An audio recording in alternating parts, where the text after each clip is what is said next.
MCU fans have been coming for DC fans for years. Now, I can't confirm, but everybody once in their life have seen something DC. And most likely for most people, it's Teen Titans. Cult classic. Everybody has seen Teen Titans. That's probably what made you a DC fan in general. But then when the MCU started getting good with their live action shows, live action movies, they wanted to, DC sucks, man. All we have is, Christian Bale's Batman trilogy and things of that nature. Ooey. Fuck you. Real shit. DC killed Marvel animation for years. I don't give a fuck. Young Justice, Teen Titans, TMBA, Justice League Unlimited, Superman the animated series. The list goes on. It continues. They have short form content as well. So I'm not gonna sit here and let y'all gaslight people and be like, oh, DC's trash, DC's this, that, and the third. DC's not trash. DC's way better. And now they did have their falling off period with the Tomorrowverse shit. That's ugly. That's their fall off period. But now they're starting to come back. Little bit by time. They got James Gunn. He's doing Batman and Damian. He has a new Superman. That Superman looks good. The whole cast looks good. Now they have a TV show with Superman. Well, they had it. We're on season 2 now, but it's called My Adventures with Superman, and that's what we're gonna be talking about today. Let's get it. Let's go.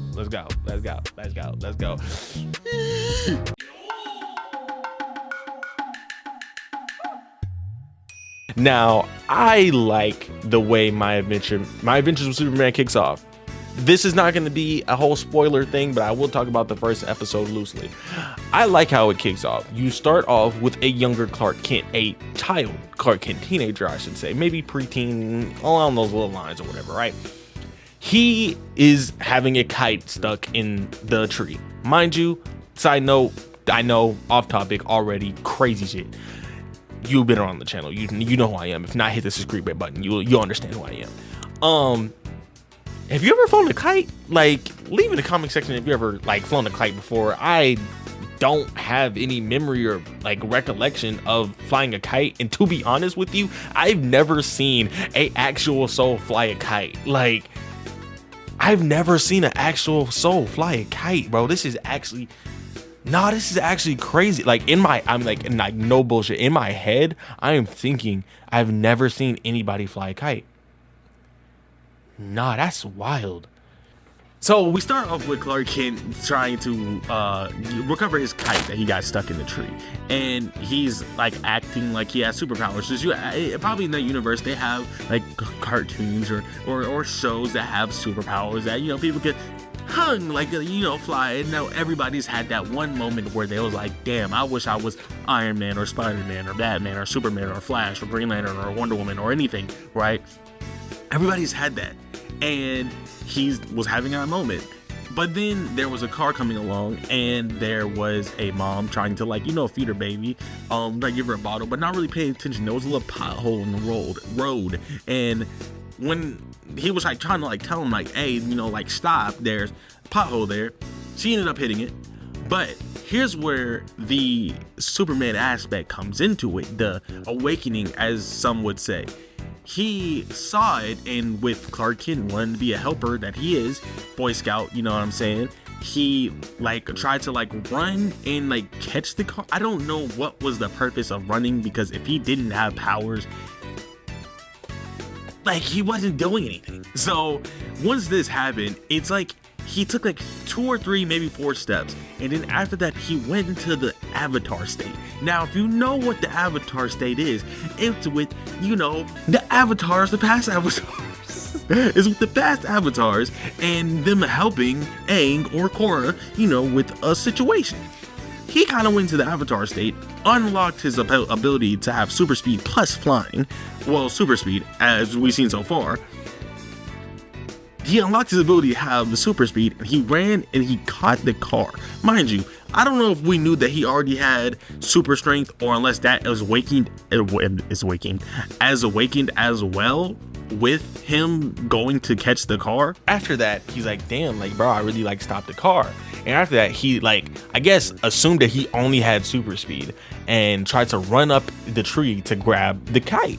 But he ran up the tree immediately, like very fast, blink of an eye type shit, and flew and grabbed the kite. Now, smash forward a little bit longer. We're not going to do a whole episode review of number 1. I just need to get that basis out of how he awakens his powers. Speaking of powers, Superman's powers in this show specifically is not like any of the powers that you've seen before. Any version of Superman. It's more so on the lines that he has new abilities that's most likely in the comics, because I've seen some things that from the comics it looks like, but I'm not too sure, especially in this new season. It literally was insane. I don't know what it was. I don't know how that transpired or what that is, but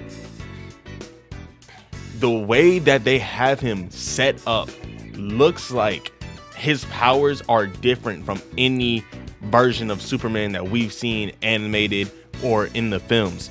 And to be honest, his character is different because they actually give Superman a personality. It looks like he's struggling through half of the things that he's going through, and it's not the normal struggle of a superhero like of his caliber, like, you know, Peter Parker or him himself, where, oh, I want to be a human, or oh, I want to be like a Superman, like a superhero. It's more so on the lines that they give him the personality of someone who's struggling because he feels so alone, he feels so by himself and not with anybody. And I'm just like, damn, that shit kind of hit. This is the most personality we've seen from Superman, but that's not the only character that we've seen a lot of personality from. And I say that because, oh my God, Lois Lane fine as a fuck in this series. Like, bro, I don't care if this is a spoiler or not. She's a Kingdom Hearts fan, and if you know me, I'm already locked in with that. You know what I'm saying? If you're gonna be a Kingdom Hearts fan, I'm locked in with you. Like, we here with it. You know what I'm saying? And just Lois Lane having a personality to where it's not just about her wanting to report stories or be a damsel in distress, and more of her taking charge and being a leader of the trio of Clark, Jimmy, and her. Like, it's like, damn, bro, that shit kind of crazy. And yeah, she's been depicted as like the I'ma get shit done regardless, but that's not what I mean. From an emotional standpoint, she might be the best adaptation of like Lois, or like the best version of Lois, because in the comics she's not like that either. She's kind of like, you know what I mean, it's kind of just normal, and then kind of like, and it's just like I fuck with the comics, but it's like I don't like that normal. Like, give me some personality.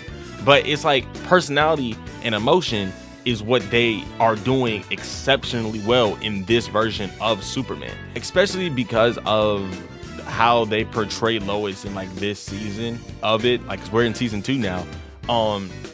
She's kind of way more important than Superman this season. Not more so like way more important, but I see them trying to give a lot of attention to different characters. For instance, like Jimmy Olsen, like Jimmy has never been this important to a Superman story ever. Granted, the title is My Adventures with Superman, so people aren't going to come to this show mainly to see Superman shit, but Superman is kind of a big focus. Like, there's not gonna be an episode where you don't see Superman in it. Like, he's gonna have the S on his chest and walking around like this. If I was a bad bitch, I wanna fuck me too. I wanna suck me too.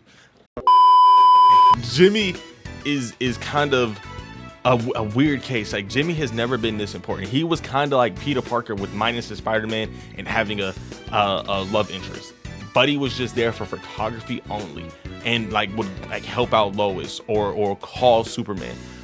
Buddy has never been how integral he is now, and I don't want to go too much into him, because if I go into him at all, it will mainly be spoiling the like not necessarily the show for you, but it'll be spoiling big plot points for you that I don't want to spoil, because it's like, go watch the show. It's amazing. It's actually 10 out of 10. It's a fire show, bro. I don't understand. I don't know how to convey that this is a fire show. I'm not gonna do like reactions of it, because I'm just not a reaction type of guy. I like watching it, processing it, and then talking about it. So I'm just gonna tell you, go watch the show. It's fire. Now, moving on to the villains. I'm not gonna confirm, but they set up a lot. Like, the villains for this show specifically is a lot like of, like, I wouldn't say deep cuts, but it's a lot of villains that you wouldn't even expect to be in a Superman show. You know what I'm saying? Because we all know who Superman fights. Doomsday, fucking Brainiac, Lex Luthor, all his like little shit like that, right? You know what I'm saying? Bizarro, you don't like, damn, Bizarro would be a fire ass like movie. Like, that shit would be actually tough as fuck. Like, that should be actually tough as fuck. That was, look, that was just me going on the side tangent. I ain't need to, like, bro, it was like, see, just thinking about that shit. That should be hard as hell. Like, the villains of this show specifically, and like the villains that they set up, or like the characters that you wouldn't even expect to be a villain, is like, bro, is A+. They do it like to an exceptional level, and I don't know how they do. I really, like, it literally feels like they're setting up a bigger universe. And I'm not trying to like say that they are, but the characters' names that have been name dropped, like cameos, things of that nature, holy shit. I don't like there's like, especially in this season, there's already been 2 cameos, and the season's not even over yet. In the first season, they had a couple cameos. Like, bro, this is like, this is like, it's insane to me. Like, that's like, this is a thing, and this is why the title of the video, there's hope for the DC like animated universe, or like the DC universe as a whole. Because if you liked Man of Steel, or if you thought Man of Steel could have been better, please, I am begging you, watch this. Watch My Adventures with Superman. Please. Like, it's honestly a better Man of Steel, and I just realized that. I just realized that it's a better Man of Steel after going back and watching Man of Steel. This is just a better Man of Steel with good characters, like not really good characters, but good writing for the characters and good voice acting as well. Because I know there's a lot of voice acting that sometimes don't hit the same for like DC shit, but bro, this is kind of good. I'm fucking with it. I think y'all should watch it. Stay tuned for the next video. You might like it, you might not. Well, the next DC pertaining video, or comic book video in general. You may not like it, you may like it. I think y'all should love it, because it's, you know what I'm saying, it's about one of my favorite characters in DC universe. But yeah, that being said, be easy, breezy, beautiful like cover girl. Remember, whatever happens. Go watch this show. Leave a like, leave a comment that said that you did watch it. Come back to me, tell me if you liked it or not. If not, we can join my Discord, talk about it. That being said, later.